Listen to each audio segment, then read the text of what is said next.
Oi, pessoal, esse aqui é o quarto vídeo, né? Quarto mesmo, sobre o iluminismo. E nesse vídeo a gente vai falar um pouco sobre a teoria econômica liberal, ou seja, as propostas dos iluministas em relação à economia, ok? Então é um vídeo bem simplesinho, bem rapidinho, para que vocês entendam o que os iluministas propuseram, colocaram como alternativa econômicos que a Europa estava seguindo naquele momento, lá no século XVIII. Tá? A gente vai começar aqui falando de novo sobre as críticas que o iluminismo fazia em relação à economia. E eles faziam críticas em relação ao mercantilismo. Vocês devem se lembrar do módulo anterior que o mercantilismo ele era um processo, um conjunto de práticas, de princípios que os reis criaram para enriquecer o reino. Só que os iluministas, como vocês já devem bem saber, eles faziam estudos e para chegar ao conhecimento eles seguiam ou o caminho empírico ou o caminho da argumentação racional ou faziam um entrelaçamento entre ambos, né? E o que vai acontecer?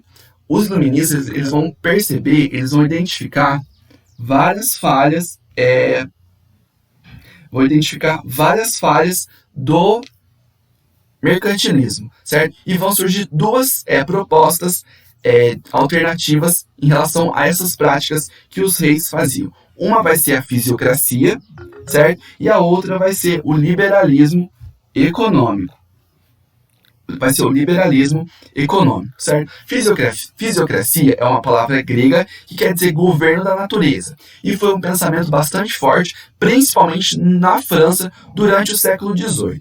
Para os fisiocratas, a fonte da riqueza, ao contrário do mercantilismo, não eram os metais preciosos, mas era a terra. E a agricultura era a única atividade verdadeiramente produtiva. Então, quanto mais terra um reino tivesse, mais rico ele seria, porque maior seria a atividade agrícola dentro desse reino, certo? Na visão dos fisiocratas, a indústria e o comércio eram atividades secundárias, porque elas transformavam a matéria-prima em um produto, mas elas não criavam de fato nada.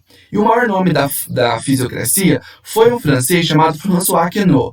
E o François, ele vai defender que a economia era regida por leis. A economia não era uma coisa irracional, certo? Não era uma atividade que não tinha um sentido lógico. E ele vai dizer que a principal lei que regia a economia era a lei da oferta e da procura. Então, quando a oferta é maior que a procura, o preço ele tende o quê?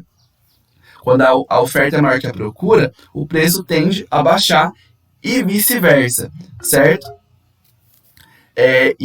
Os fisiocratas vão ser muito críticos das imposições mercantilistas dos reis absolutistas. Por quê? Porque isso era um obstáculo à expansão da economia do país. Então as pessoas tinham que fazer aquilo que o rei determinava e não fazer aquilo que elas achavam necessário.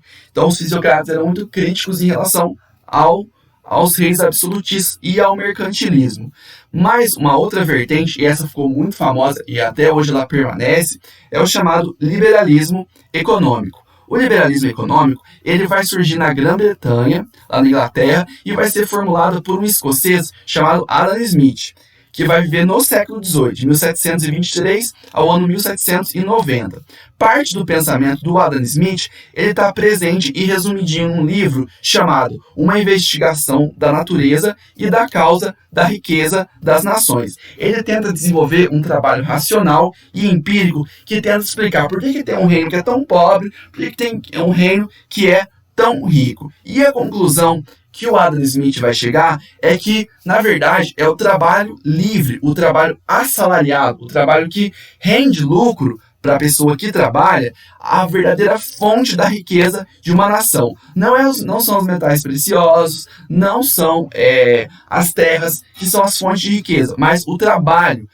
Por quê? Porque na visão do Adam Smith, uma pessoa, quando ela é livre para ela trabalhar e para ela ganhar com esse trabalho dela, ela atinge os seus interesses e, individualmente, as pessoas enriquecendo a nação ela enriquece de forma coletiva. O liberalismo, tanto econômico quanto político, ele é muito focado no indivíduo. Ele atribui ao indivíduo o papel de mudança em relação à sua situação. É como se tudo dependesse do indivíduo, certo? E na visão do Adam Smith, por exemplo, o rei ficar determinando, você vai fazer isso, você vai fazer aquilo, você vai fazer não sei o que, era um desestímulo, porque a pessoa ela tinha que ter liberdade para ela trabalhar, mas também para ela escolher o que ela gostaria de trabalhar, certo? Então, o camponês, às vezes ele não produzia muito porque ele não queria ser camponês, mas ele era obrigado a ser porque não havia possibilidade de mudança. Então, Adam Smith vai falar, é preciso que as pessoas sejam livres para decidir o seu próprio destino, como se dependesse apenas da pessoa mudar o seu destino, tá? Ele vai definir também a livre concorrência, certo? Divisão do trabalho, livre comércio, certo? Que são indispensáveis para o aumento da produtividade, certo? E a intervenção do Estado na economia, que hoje é um quebra-pau gigantesco em relação à esquerda e direita, que não vai existir essa divisão ainda na época, é que o Estado, pro Adam Smith, só deve interferir na economia se isso for para melhor, certo? Se for para indispensável. Do caso contrário, não, entendeu? Caso contrário, o governo deve se limitar a facilitar o funcionamento da economia, nunca criar obstáculos, nunca criar impostos demais, ok? Então aqui eu vou encerrando esse quarto vídeo e aguardem o próximo.